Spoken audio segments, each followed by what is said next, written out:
Voluntaryong sumuko at nagbalik loob sa pamahalaan ang dalawang dating miyembro ng Communist Terrorist Group dahil sa hangaring muling makapiling ang kanilang pamilya at mamuhay ng tahimik at mapayapa.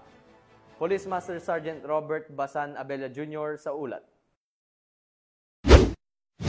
Dalawang dating kasapi ng Communist Terrorist Group na itatago sa pangalang Camario at Caluigi ang voluntaryong nagsuko ng kanilang sarili at nanumpa ng katapatan sa pamahalaan nitong Lunes, Agosto 18, 2025, bandang alas 2 ng hapon sa Pangasinan Police Provincial Office, Lingayen, Pangasinan. Ang aktibidad ay naisakatuparan sa pamamagitan ng pinaigting na internal security operation ng Pangasinan Police Provincial Office, katuwang ang mga local government units, iba pang ahensya ng pamahalaan at ang komunidad sa ilalim ng Coplan Lassi 2025.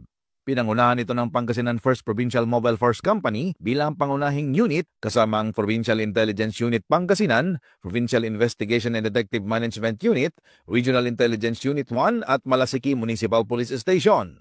Saksi sa panunumpa sina Police Colonel Arbel C. Marculio, Provincial Director ng Pangasinan Police Provincial Office at iba pang mga kinatawan mula sa pamahalaang lokal, hanay ng militar at iba pang national government agencies.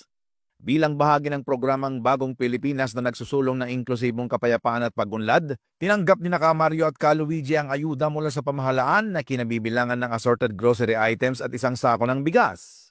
Ayon kay Police Colonel Arbel C. Merculio, ang kanilang pagbabalik loob ay patunay na mas pinipili ng ating mga kababayan ng kapayapaan at mas maliwanag na kinabukasan kaysa sa landas ng karahasan. Itinuturing na malaking hakbang ang kanilang pagsuko tungo sa pagpapatibay ng kapayapaan at seguridad sa rehiyon. Hinihikayat din ng pamahalaan ang ibang dating kasamahan ng mga sumuko na talikuran ng armadong pakikibaka at yakapin ang mas mapayapa at mas maunlad na landas sa ilalim ng Bagong Pilipinas.